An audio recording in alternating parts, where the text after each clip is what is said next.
Hola, soy Ana González, tu profesora de Historia, y hoy desarrollaremos la semana de repaso, ciclo ordinario virtual 2019-2. Bueno, sin más, nos vamos rápidamente con las preguntas. Pregunta número 1 dice, con respecto a las características generales de la ciencia histórica, establezca el valor de verdad o falsedad según corresponda y marque la alternativa que a ella se relaciona. Dice el ítem 1, el historiador, para comprender los hechos analizando, debe tomar en cuenta el territorio donde se produjo, el tiempo histórico, las condiciones políticas, económicas y culturales propias de la época. Este ítem es verdadero. Profesora, ¿por qué? Bueno, esto que te hemos planteado aquí, el tiempo histórico, las condiciones políticas, económicas y sociales, es lo que conocemos como la variable contexto. Recuerda que en historia hay dos variables, proceso y contexto. De la que se está refiriendo este ítem es la de contexto. Es verdadero. Dice, para descifrar el contenido de documentos medievales, una de las disciplinas históricas auxiliares de la cual se hace uso es la paleografía. Ese ítem también es verdadero. Recuerda, te está hablando de disciplinas auxiliares. Diferencia entre disciplina y ciencia, que esta solamente tiene técnica, mientras la de aquí tiene técnica y método, ¿ok? Entonces sí, la paleografía es la disciplina que nos permite descifrar los documentos antiguos porque hay ciertos regímenes, parámetros, como por ejemplo el de las abreviaturas notariales, que son básicamente una cuestión de práctica técnica en donde ya existe una forma especial de los paleógrafos para determinar ciertas cosas en los documentos. Dice, la arqueología es la ciencia auxiliar que se encarga del estudio de las organizaciones culturales de pueblos ancestrales que hasta el día de hoy se siguen llevando a la práctica social. Esto es falso. Recuerda, en el caso de la arqueología solo determina sociedades que ya no están en actividad, sociedades que ya han dejado su espacio social, político, económico y que pertenecen al pasado, que existan, digamos, herederos de ellos, que existan vestigios de ellos, pero no son ellos ahora. La arqueología solo se dedica a las sociedades del pasado, no las del presente. El Tratado de Ancón, firmado en el 83 y que puso fin a la guerra con Chile, puede ser considerado como una fuente indirecta para el análisis de tal hecho histórico. Aquí te tengo que decir que el ítem es falso porque dice fuente indirecta, y recuerda que en historia tenemos dos tipos de fuentes, fuente directa y fuente indirecta. En el caso de la fuente directa son todas aquellas que están o se han realizado en el momento, en el momento histórico. Por ejemplo, el Tratado de Ancón, que se firma en el 83, es una fuente directa porque se firmó en ese mismo momento. En cambio, una fuente indirecta es aquella que se hace con las fuentes directas. O sea, yo tengo mi fuente directa, el Tratado de Ancón, y ahora quiero, por ejemplo, revisarlo, examinarlo, criticarlo. Ese texto que me va a salir, que sería la crítica, ya no sería una fuente directa, sino ahora sería una indirecta. Muy bien, por eso tu clave es la letra C. Vamos con la siguiente pregunta. Pregunta número 2 dice, el periodo paleolítico es la etapa más prolongada en tiempo de la historia de la humanidad. En ella se produjeron una serie de cambios biológicos, físicos y culturales de nuestro género. Sobre dicho periodo, establezca la afirmación correcta. Bien, te dice, gracias al incremento de la producción de alimentos, nacen las ciudades para administrar las ofrendas y redistribuir los recursos producidos. Bueno, el incremento de la producción de alimentos es en el periodo neolítico. ¿Por qué? Porque en el neolítico aparece lo que se conoce como la revolución neolítica, que trae consigo la agricultura y la ganadería. Es un proceso totalmente diferente al paleolítico. El paleolítico, el mesolítico y el neolítico. Paleolítico inferior, medio y superior. Este es un periodo, este es otro y este es otro. La producción de alimentos es en el neolítico, mientras tanto que en el paleolítico no hay producción de alimentos, el hombre tiene un tipo de economía parasitaria. La B dice, durante este periodo se logra la evolución física de los seres humanos y se alcanza el mayor grado de desarrollo cultural de nuestra especie. La primera premisa estamos muy bien, porque dice que se logra la evolución física de los seres humanos, pero no se alcanza el mayor grado de desarrollo cultural. El mayor grado de desarrollo cultural se alcanza en el Neolítico, por eso la B no puede ser. Los seres humanos fueron generando cambios en sus creencias mágico-religiosas. Ellos expresan la construcción de centros adoratorios. Es cierto que hay creencias mágico-religiosas, pero lo que no es cierto es que hayan templos. Los templos son del Neolítico, por eso la C tampoco puede ser. Tu clave entonces es la letra D. Dice, la difusión del género humano por el planeta Tierra fue progresiva, logrando llegar a Oceanía y América durante el Paleolítico superior. Eso es cierto. Durante el Paleolítico inferior solamente estamos en el África, ¿no? Porque aquí tenemos al Homo habilis, pero cuando entramos o nos convertimos en el Homo erectus sale del África y comienza a poblar otros continentes como Asia o Europa. Mientras está en el Paleolítico medio, el hombre de neandertal sigue ocupando los 3 continentes, y en el Paleolítico superior el hombre va a poblar África, Asia, Europa, Oceanía y América, ¿ok? Por eso tu clave es la letra D. Vamos ahora con la pregunta número 3 y dice, las teorías científicas sobre el desarrollo del poblamiento americano se fueron produciendo a lo largo del siglo XX y hasta la actualidad. Varias de ellas han sido descartadas y otras modificadas producto de las nuevas pruebas encontradas para fortalecer su propuesta original.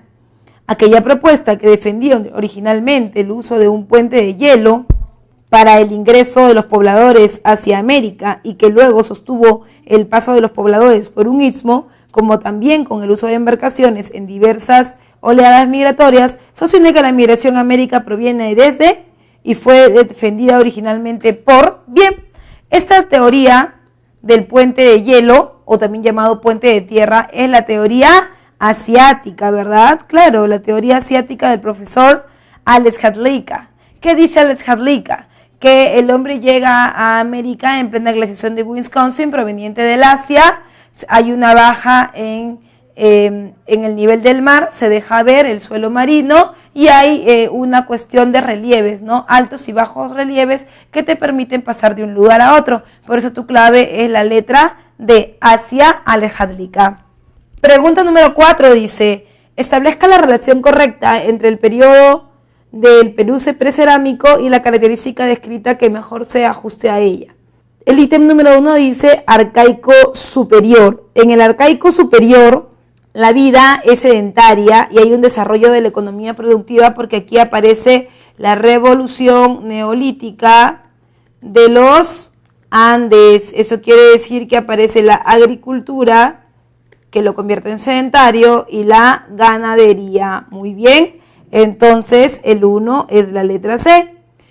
El lítico dice, en el ítem 2, el lítico es un periodo en donde el hombre se agrupa en bandas, es nómade y muestra diferentes manifestaciones culturales, entre ellas los entierros funerarios. Por eso el 2 es la letra A. Y luego tienes el arcaico inferior, que es el periodo donde se forman aldeas y se da inicio a la producción de alimentos. Se da inicio porque aparecen 2 actividades, una es la horticultura y la otra es la domesticación de animales. Por eso tu clave es la letra C. Vamos con la pregunta número 5 ahora y dice, el hinduismo fue una religión de carácter politeísta, pero de manera progresiva se fue poniendo en el poder del sector del clero que lideraba el culto a Brahma. En dicho periodo se consolidó el sistema de castas, dividiendo la sociedad en 4 sectores: brahmanes, kshatriyas, vaishyas y shudras. La justificación para sustentar dicha división de castas fue, muy bien, en esta pregunta número 5 nos están hablando del hinduismo, y el hinduismo es básico para el desarrollo social de la India porque en base a él vamos a encontrar una división claramente jerarquizada de castas y vamos a encontrar ahí la justificación de cada grupo social. Ahora bien, esta justificación está básicamente organizada como una diferencia de desarrollo espiritual, de acuerdo a que la parte del cuerpo del dios Brahma es una casa determinada. Por ejemplo, de la boca de Brahma salen los brahmantes, de los brazos de Brahma salen los kshatriyas, de las piernas de Brahma salen los vaishyas y de los pies de Brahma salen los shudras. Recuerda que aquel que no pertenezca a esta forma corporativa, no pertenece a la sociedad y se convierte en un Dalit, un desterrado o sin derechos. Por eso tu clave es la letra B. Bien, continuamos con el número 6 y dice: con respecto a las civilizaciones de la Edad Antigua, establezca la relación correcta. Bien, nos han puesto las 4 más importantes que hemos estudiado, no te olvides, en la semana número 3 y que son la base del creciente fértil que luego vamos a conocer como Oriente Lejano y Occidente. Dice, China, bueno, recuerda que el periodo más importante de China es la dinastía Qing, y dentro de la dinastía Qing lo más importante es la construcción de la Gran Muralla de China del emperador Shi Huangdi en contra de los tártaro-mongoles. Por eso la 1 la vamos a unir con la letra B. Luego dice Mesopotamia. Mesopotamia tiene un tipo de construcción o un tipo de arquitectura particular en donde el uso de ladrillo es primigenio, está antes de cualquiera. Recuerda, y por otro lado también tienen sus templos llamados sigurats. Los templos o sigurats están siempre vigilados o custodiados por los toros alados de Khosrow que hemos visto también en la semana número 3. En el caso de la India, recuerda, trae consigo sus sagrados libros llamados Vedas. ¿Qué cosas son los Vedas, profe? Explíqueme, por favor. Los Vedas son estos textos que se remontan a la invasión de la India por poblaciones indoeuropeas que traen el hierro y realizan escritos que son básicamente donde se registraban las prácticas y creencias religiosas. Estos libros sagrados ellos los conocen como Vedas, ¿ok? Y recuerda que en el Egipto se establece temporalmente el monoteísmo con el dios Atón después de la reforma monoteísta o también llamada reforma armaniana de Amenofis IV o también llamados para algunos Akenatón. Por eso tu clave es la letra C. Pregunta número 7 dice, a partir de la siguiente descripción, indique usted a qué famosa escultura del mundo prehispánico hace referencia. Y dice, se trata de un monolito de granito de 2.52 metros de alto, tiene 4 lados en los cuales están esculpidos 2 caimanes, uno macho y otro hembra. El caimán macho está acompañado de yuca y achira, frutos de maní, así como un spondylus y un strombus. El caimán hembra está acompañado de una planta de ajo y calabaza, además de un ave rapaz. Su ubicación original debió encontrarse en el centro de la plaza circular hundida. Nos han dado algunas características. Por ejemplo, nos han hablado del caimán. Y recuerdo que en la semana número 4 yo te había explicado o te había hablado acerca de la cultura chavín. Y te había dicho que los chavín tenían una forma religiosa iconográfica porque básicamente su gobierno era de tipo teocrático. Entonces lo más importante es adjudicarle al dios ciertos poderes. Ahora, si este dios es imponente, si este dios es diferente, es mucho mejor. En el caso de los chavín, tienen la famosa triada, la serpiente, el caimán, o algunos también lo llaman cocodrilo, aunque los arqueólogos han dispuesto a llamarlo caimán, y por supuesto el cóndor, ¿ok? Entonces tenemos un elemento, podría ser lo que te estoy comentando de la cultura chavín. Luego dice que tiene una plaza circular hundida, ¿no? Y recuerda que los templos chavín son templos en U, pero sus lugares de ceremonia son plazas circulares hundidas. Entonces, por eso tu clave es la letra C, el obelisco Tello de Chavín. No olvides que la diferencia entre el obelisco Tello y la estela de Raimondi es bastante importante. En el caso del obelisco Tello sí estamos hablando del dios Triada. En cambio, en el caso de la estela de Raimondi estamos hablando del dios Viracocha, multireproducido hacia arriba, el dios de los báculos, ¿ok? Por eso tu clave es la letra C. Vamos ahora rápidamente con la pregunta número 8. Y dice, en la siguiente escena extraída de un ceramio moche, se representan a prisioneros desnudos y atados por el cuello, desfilando ante un sacerdote o gobernante identificado con los símbolos de poder. La escena en mención se trata de un episodio mítico que tiene sus raíces en una institución propia del Estado moche. Esta sería. Bien, vamos a ubicarnos un poco en la imagen. Este sería, dice que es extraído de un ceramio. Están atados por el cuello, aquí están los prisioneros moche atados por el cuello, aquí está el sacerdote o el gobernante y están tratando de representar lo que en moche es una institución, o sea, se refiere a que es algo cotidiano, algo que ellos hacían normalmente. En moche se hace mucho sacrificio en relación a que son una sociedad guerrera. Los sacrificios pueden ser para cuestiones climáticas, naturales, o también pueden ser por una cuestión de orden político, ¿no? Cuando hablamos del orden político estamos hablando de que al prisionero de guerra hay que hacerlo trabajar o hay que sacrificarlo delante de la población para que tenga un castigo ejemplar.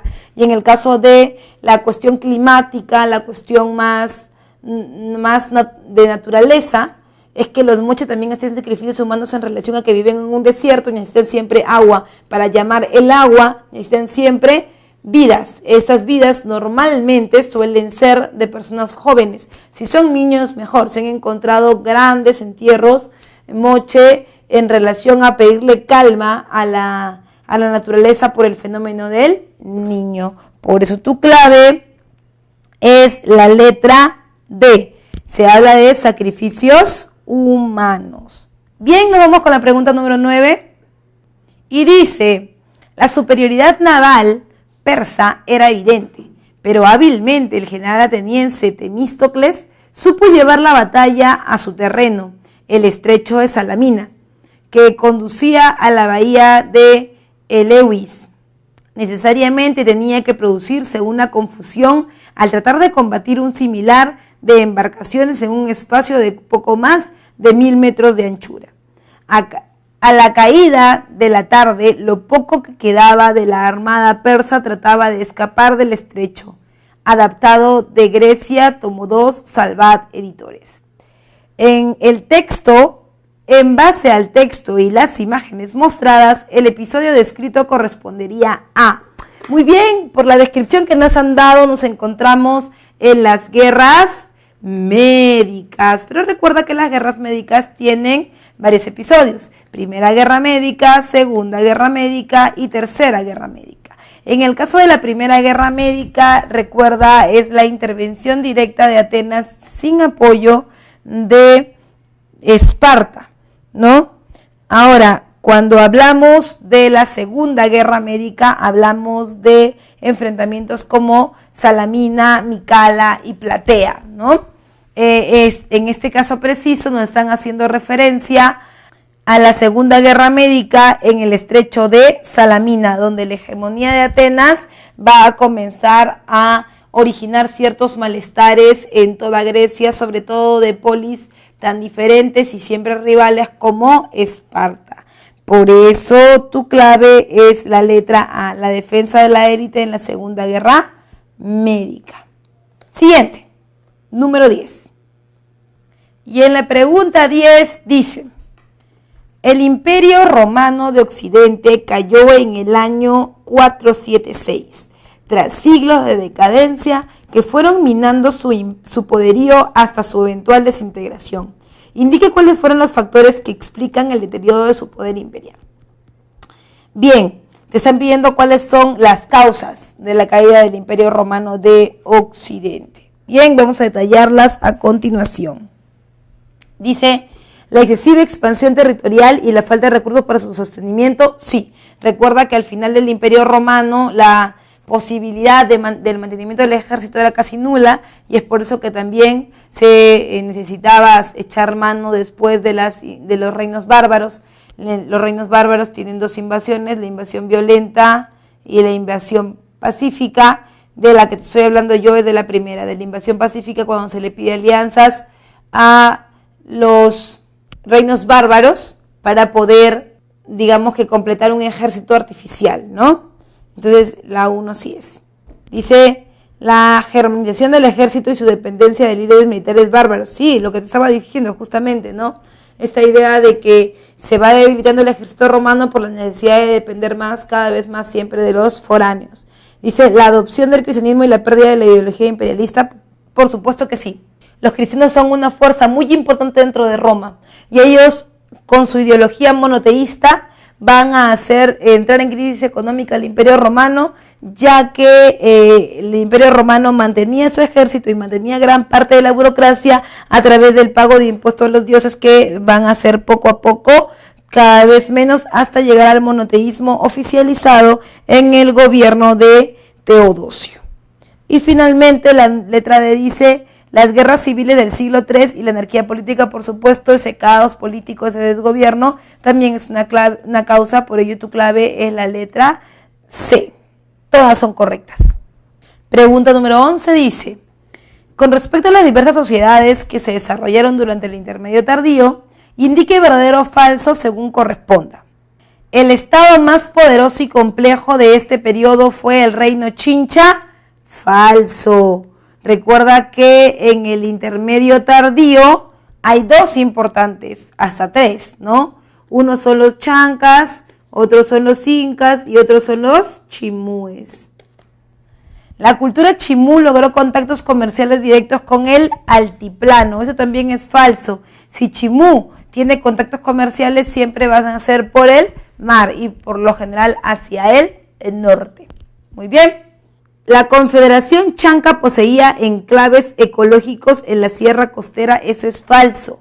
Recuerda que el que hace confederación no son los chancas, son los incas. La confederación es la unión de todas las etnias que buscan la libertad de ellos mismos frente a los chancas. Los sicán destacaron en metalurgia con máscaras y cuchillos ceremoniales. Eso es verdadero, aunque lo más exacto es decir orfebrería, pero es lo correcto. Los sicán también desarrollaron grandes habilidades dentro de la metalurgia. Tu clave es la letra D. Vamos a la siguiente pregunta y esta vez es la número 12. Vamos con la pregunta número 12 y dice, en la imagen se puede apreciar el flujo de bienes y servicios que circulaban entre el Ayllo, los curacas y el Estado en el Tahuantinsuyo. En el caso de los curacas, su función principal radicó en la movilización de la mano de obra para el beneficio del Estado. A cambio de ese servicio, el Inca obsequiaba mujeres, llanas y objetos de prestigio, coca, telas finas, etc. A manera de redistribución, el caso descrito sería un ejemplo de. Muy bien. En este número 12, sin lugar a dudas, es reciprocidad, ¿verdad? Porque nos están hablando que es dentro del Ayllo, ¿ok? Ahora, dice que el Estado, a cambio del servicio que se le da a él, obsequia mujeres, llanas y objetos de prestigio. Esa es una reciprocidad de tipo asimétrica, por eso tu clave es la letra C. Pregunta número 13 dice... Identifique cuáles son los enunciados que corresponden a la caída de Bizancio. Ahí tenemos que acordarnos de algo que hemos estado viendo en la semana número 5, y es que cuando vimos el Imperio Romano, nosotros vimos que el Imperio Romano se había dividido en dos, Roma de Oriente y Roma de Occidente. Cuando hablamos de Roma de Oriente estamos hablando de Bizancio, así que ahora vamos a hablar de la caída ya no de Roma de Occidente, sino la de Bizancio. Y dice, los bizantinos que huyeron hacia Europa Occidental forjaron la Ilustración. No forjaron la Ilustración, lo que forman es el humanismo. No te olvides, la Ilustración es ya para entrar a la edad contemporánea, en cambio el humanismo es edad moderna, ¿ok? Luego dice, la caída de Bizancio da inicio a una nueva sociedad, la moderna, por supuesto, edad antigua, edad media, edad moderna. Aquí está la caída de Bizancio, o sea, le da origen aquí, ¿ya? Dice, la toma de Constantinopla fue realizada por el califato omeya. No, los que toman Constantinopla son los turcos selúcidas, que no tienen nada que ver con los musulmanes de Oriente. Por eso tu clave es la letra B, solo 2. Pregunta número 14 dice, al observar la imagen sobre la evolución de la población en la Edad Media, podríamos afirmar que la disminución de la población fue principalmente por... Bien, en este cuadro de doble entrada tenemos los habitantes y los años, ¿no? Entonces, nos damos cuenta que hacia el año 1400, o sea, hay un ascenso, mira, hay un ascenso, no, hay un ascenso aquí, hasta llegar a casi 71.000, 72.000 habitantes en el año 1300, y que del 1300 comienza la caída. Recuerda, en 1300 es el siglo XIV. Y cuando hablamos del siglo XIV, estamos hablando del periodo de la peste negra, ¿no? En donde la baja demográfica es altísima por el gran contagio y el hacinamiento de los pobladores europeos en este momento. Entonces, esta baja demográfica es drástica hasta más o menos el 1400, y sobre el 1400 vuelve a subir, porque estamos ya en los inicios de la Edad Moderna. Entonces, lo que te está reflejando esta imagen es el cambio poblacional después de la peste negra y las guerras, como por ejemplo la de los 100 años. Por eso tu clave es la letra D.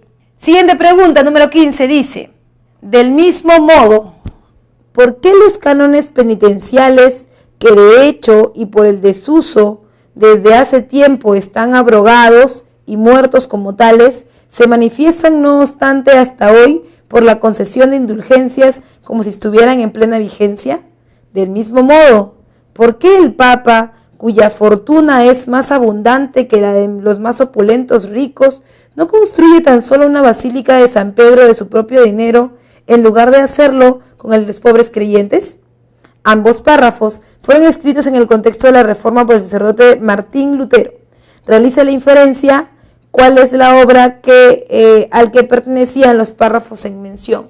Recuerda que Martín Lutero tiene una obra titulada Las 95 tesis, y en las 95 tesis él hace uso de las 95 razones por las cuales no pagar indulgencias, y es por eso que hace referencia al Papa y dice, ¿por qué tienen que pagar la gente indulgencias? Porque la indulgencia iba para el mantenimiento de la Iglesia Católica, entre comillas, pero ¿por qué la gente tendría que hacerlo si es más bien el Papa, que le sobra el dinero, el que podría hacer las obras para la Iglesia sin pedirle a la población, es decir, sin emitir indulgencias? Por eso tu clave es la letra B, las 95 tesis en contra de las indulgencias. Pregunta 16 dice, el Estado no debía interrumpir de ninguna manera el libre juego de las fuerzas económicas naturales con la regulación gubernamental de la economía, sino que debía dejarlo a la propia dinámica. A esta doctrina subsecuente se le llamó por su nombre francés, laissez-faire. Smith consideró que el uso mercantilista de los aranceles usados para proteger a las industrias caseras, si un país puede abastecer a otro país con un producto que resulta más barato que el que puede hacer del otro, entonces es mejor comprarlo que producirlo. Spingovel, Jackson, 2010, Historia Universal, Civilización de Occidente. Las lecturas anteriores obedecen o hacen alusión al pensamiento económico ilustrado del siglo XVIII, de los cuales se puede inferir que, en esta pregunta número 16, esta primera parte nos habla de los inicios de qué cosa, de la fisiocracia, la escuela fisiócrata. Dentro de la escuela fisiócrata se intenta romper con los cánones del mercantilismo, porque en el caso del mercantilismo la idea no es producir, solamente es acumular metales preciosos para el desarrollo de una corona que básicamente paga sus necesidades o sus deudas de esa manera, ¿no? y la otra parte habla ya de la segunda etapa de este pensamiento, que es algo mucho más radical llamado liberalismo económico, que según Adam Smith dice que el Estado no puede o no debe intervenir directamente y que el Estado entiende que el mercado se regula solo a través de la oferta y la demanda. Por eso tu clave es la letra A. Muy bien, entonces seguimos en este repaso con la pregunta número 17. Y nuestra pregunta dice: durante la Convención Nacional, uno de los hechos fue la implantación de un gobierno revolucionario conocido como el de la dictadura de Robespierre, o también llamado gobierno del terror. En este periodo se implantó un régimen represivo y violento que llevó a cabo arrestos masivos bajo el cargo de la alta traición, y sin embargo, tiempo después, este llegó a su fin con la. Muy bien, el gobierno de Robespierre, recuerda, pertenece al todo el desarrollo de la Revolución Francesa, que está dividido en 3 periodos. La Revolución Francesa tiene 3 etapas: monarquía, república, imperio, monarquía, república, imperio, en ese orden. La etapa monárquica es la etapa en donde se quieren cortar con las bases de antiguo régimen, eliminar el poder del rey, y se logra cuando el rey es condenado al patíbulo, es decir, a pedir su cabeza, ¿no? Ahora, en la república comienza con un nuevo gobierno, una nueva forma de emitir el poder, y eso entonces empieza con el gobierno de Maximilien de Robespierre, quien comienza a volverse más absolutista y tirano que los propios reyes absolutos, por lo cual la gente va a salir en contra de su gobierno en lo que se llama la reacción termidoriana. Esa reacción termidoriana le pone fin al sistema del terror que va a implantar Maximilien de Robespierre. Por eso tu clave es la letra C, la reacción termidoriana. Pregunta 18 dice: las reformas borbónicas fueron un conjunto de medidas impulsadas por los monarcas borbones.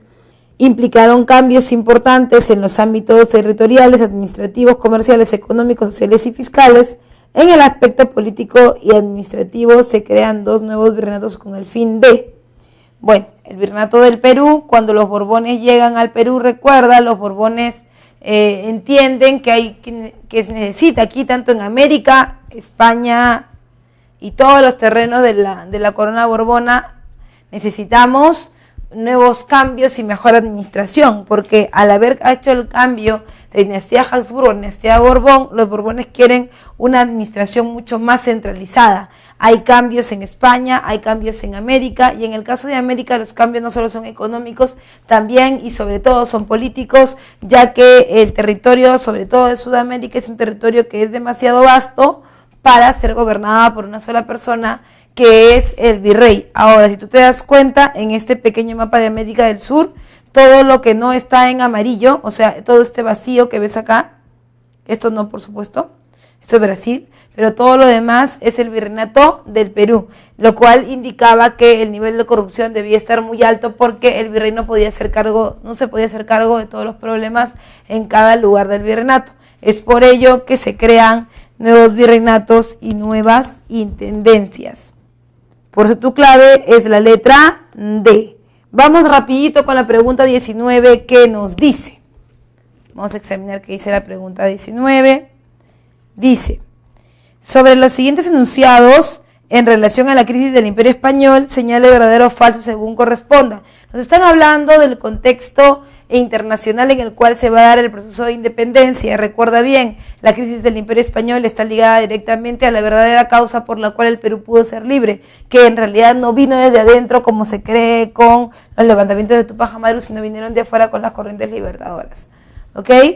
En el número 19 nos indican poner verdadero o falso, y dice: Francia ocupó el territorio español e impuso como rey a José Bonaparte. Eso es verdadero. En la última parte de la Revolución Francesa, Napoleón buscaba restablecer el poder con toda su familia alrededor. Los españoles aceptaron las políticas de Napoleón Bonaparte. No, realmente no lo aceptaron, por eso se crean las juntas de gobierno, se crean las juntas de Cádiz, las cortes, se crean diferentes instituciones que van a respaldar al rey Fernando VII. La igualdad entre peninsulares y criollos se decretó en las Cortes de Cádiz. Eso es verdadero en la medida en que ellos no eran dueños ya de las coronas. Y la Constitución del 12 estableció una monarquía constitucional. Eso es verdadero, es la propuesta de la Constitución del Cádiz del 12, por eso tu clave es la letra A. Pregunta número 20 dice: el imperialismo del siglo XIX alcanzó su apogeo durante la Segunda Revolución Industrial y fue la dominación política y económica de los países industrializados hacia los países pobres que generalmente se encontraban en Asia, África y América.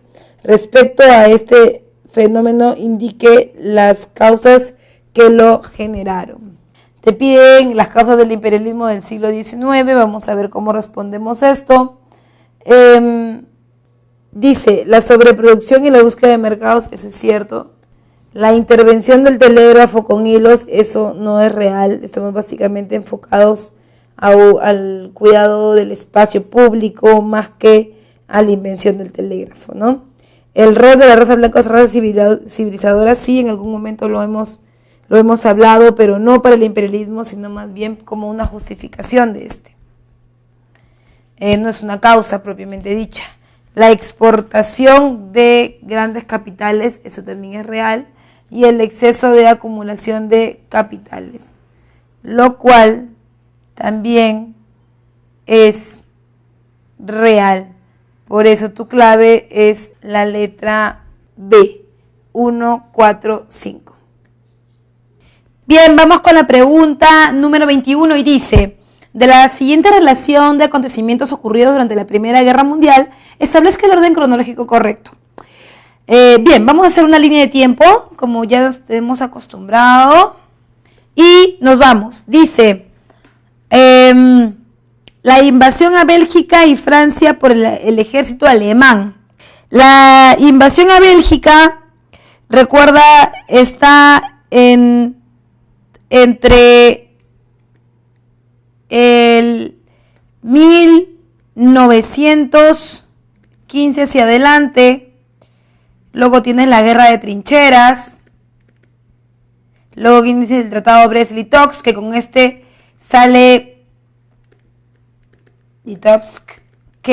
sale Rusia de la Primera Guerra Mundial, y como punto de inicio tienes a la paz armada. Recuerda que la paz armada es un periodo en donde las potencias que se van a enfrentar por los mercados comienzan a comprar armas, pero ¿con qué dinero las compran? Las compran con el dinero que sacan de un periodo anterior llamado Le Belle Époque, que pertenece a un periodo más grande llamado el imperialismo. El imperialismo es el periodo donde ellos producen,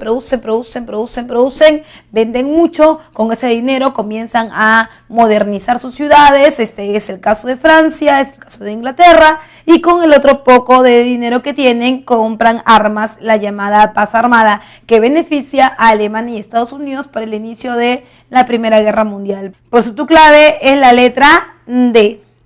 Pregunta número 22 dice: en agosto de 1836 se acordó la formación del Estado norperuano, que se integraría a la Confederación Perú-Boliviana y reconocía como supremo gobernante de este al mariscal Santa Cruz.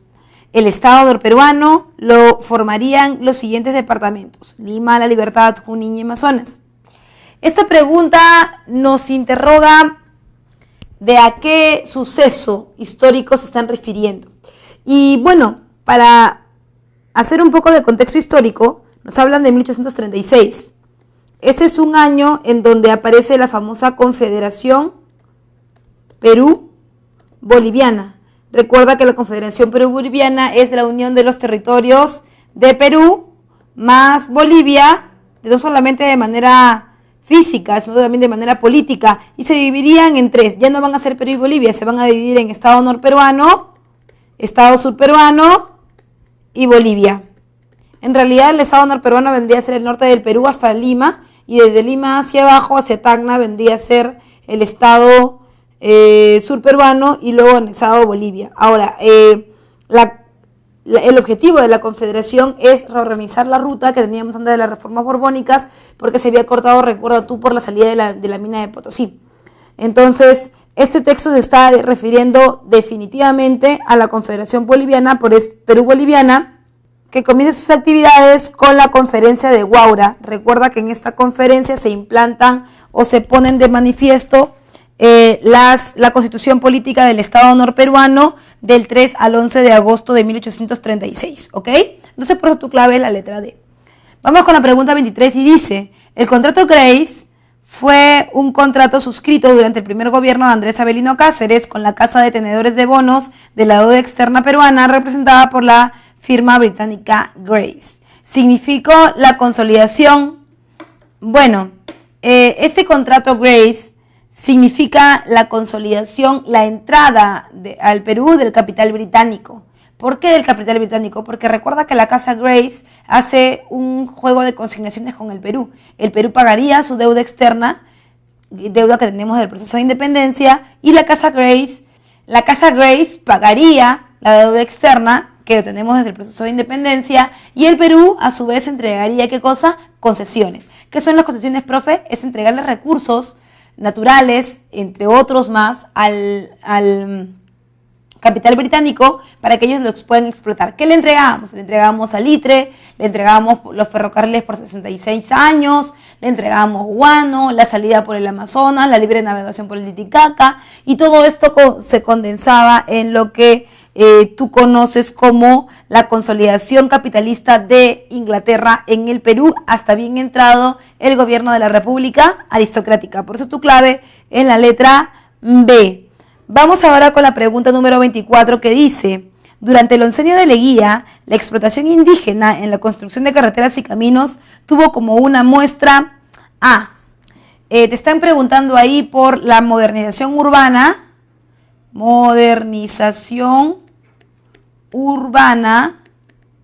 del gobierno de Leguía. Recuerda que el proyecto de Leguía es un proyecto llamado La Patria Nueva. En el caso de la Patria Nueva no solamente se buscaba eliminar todo lo político, económico y social del antiguo régimen. En el caso del Perú, el antiguo régimen sería la República Aristocrática, en donde los civilistas, gente de aristocracia, hacía a un lado a las clases medias y a las clases bajas, como los obreros y los campesinos. En este caso, el gobierno de Leguía buscaría modernizar Lima para que exista una inclusión dentro de Lima. Los barrios se puedan conectar. Esta construcción, este apoyo con mano de obra que era obligatoria, se le conoce como ley de conscripción vial, o también la llamada mita republicana. Cuando los indígenas hacen el trabajo, es mita republicana. Cuando los citadinos hacen el trabajo, se llama conscripción vial, y servía para hacer calles, plazas, avenidas que buscarían la modernización del Perú. Tu clave es la letra C. Pregunta 25 dice, el objetivo principal de la firma del Tratado de Versalles, impuesto a Alemania y después su derrota en la Primera Guerra Mundial, fue. Bien, tú sabes que el Tratado de Versalles es el que le pone fin a la Primera Guerra Mundial y le quita o le pone escollos en el camino a Alemania y la deja sin ejército, la deja con una deuda muy fuerte, prácticamente impagable, con una hiperinflación, la deja sin ejército. Entonces, lo que se está buscando en este caso es prácticamente anular a Alemania, pero anularla desde todas las aristas. Ahora, lo único que no se toma en cuenta es que Alemania, después de la Primera Guerra Mundial, ya ha acrecentado dentro de su territorio el famoso romanticismo o nacionalismo alemán, que va a buscar mantener la junta, mientras que es golpeada por la crisis económica, política y social que buscaba eliminarla por completo del mapa, lo cual no dio resultado porque llegó el gran milagro alemán y luego la Segunda Guerra Mundial. Por eso tu clave es la letra B, anular el poder económico y político de Alemania. Pregunta número 26 dice, la Guerra Fría fue un enfrentamiento político e ideológico entre Estados Unidos y la Unión Soviética que se inició entre el año 1945 y 1947. Luego de la Segunda Guerra Mundial, uno de los principales sucesos vinculados al fin de este conflicto fue. Bien, estamos hablando de la Guerra Fría y nos preguntan los principales sucesos. Bueno, El más importante de todos, en la línea de tiempo, si ponemos acá la línea de tiempo, vamos a encontrar a la guerra de Corea del 50 al 53, a la revolución cubana del 59, vamos a encontrar a la guerra de Vietnam y también vamos a encontrar la descolonización.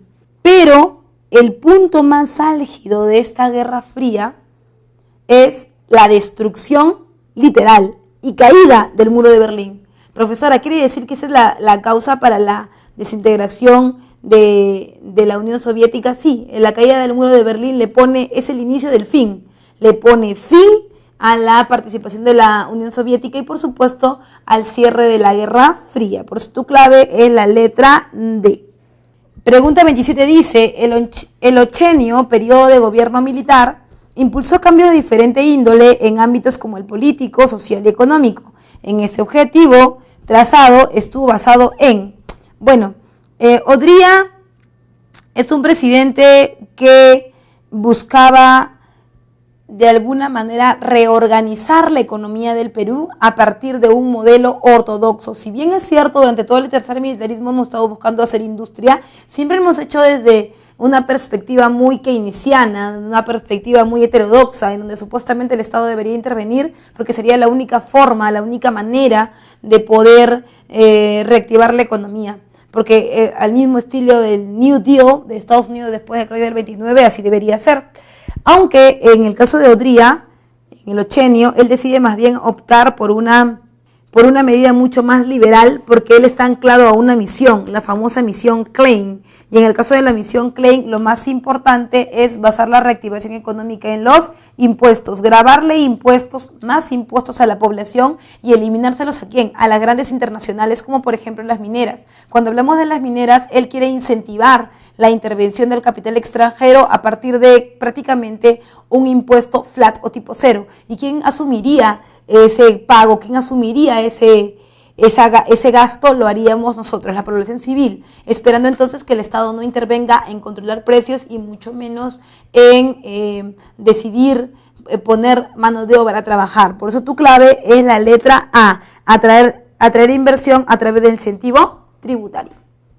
Bien, vamos con la pregunta número 28 rápidamente y dice: se pretende, no obstante, encubrir tan reprobable conducta amparando la presunta e ilusoria impunidad de los culpables en una malentendida autonomía del Jurado Nacional de Elecciones y en la falsa objetividad de un mandatario empeñado en asignar sucesor a su arbitrio. La nación no ignora, felizmente, que a todos los organismos del Estado, sin excepción, se encuentran sujetos al imperio supremo de la razón, derecho y la moral. El texto presentado forma parte del mensaje de la Nación emitido por Ricardo Pérez Godoy ante las elecciones del término del mandato de Prado, Ugarteche. De ella podemos afirmar que el golpe de Estado buscó. Bien, vamos a ponernos un poquito en contexto y entender que durante el gobierno de Prado Ugarteche, en el segundo gobierno, estamos hablando por supuesto del gobierno de la convivencia, hay una alianza más que específica y explícita con el APRA para que ellos puedan llegar al gobierno después de la intervención de Prado. Los militares, que son la Junta Gubernativa y Ley Godoy, van a dar un golpe de Estado como Fuerzas Armadas porque se crea también en ese gobierno con la única intención de que el APRA no llegue a la presidencia, porque todo se hacía notar como que ya habían preparado el terreno para que ellos fueran a las elecciones. Inclusive el APRA se va a cambiar de nombre para las elecciones, ya no sale con APRA, sale con PAP, así evade o elude la ley de emergencia, y esto entonces levanta las alarmas de los militares que ya con conocimientos previos del APRA y de las cosas que podía hacer es que van a dar el golpe de Estado. Ahora, este golpe de Estado buscaba evitar esta continuidad de las que te comento, ¿no? Buscaba evitar o cortar de raíz esta alianza que tenía el APRA con el gobierno de Prado. Por eso tu clave es la letra D, evitar la continuidad de las bases del gobierno de Manuel Prado Ugarteche.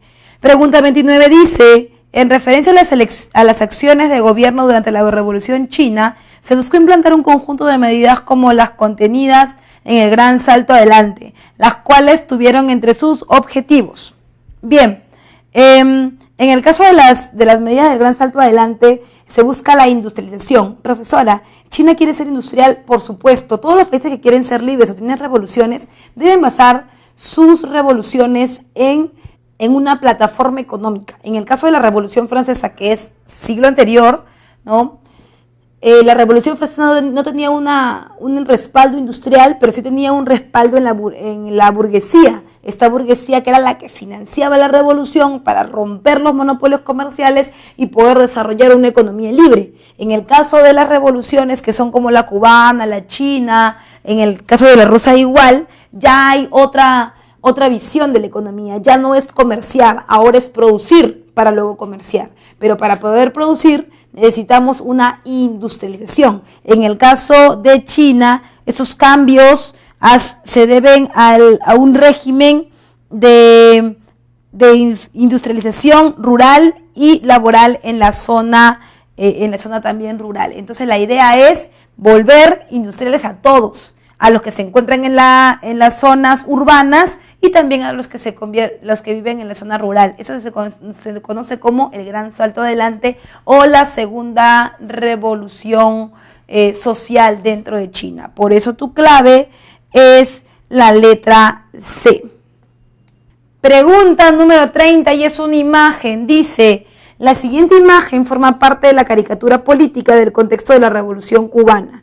A partir de ella podemos afirmar que, bien, una de las cosas que Cuba va a generar en Estados Unidos durante la revolución es básicamente esta desconfianza que va a haber con la potencia, ¿no?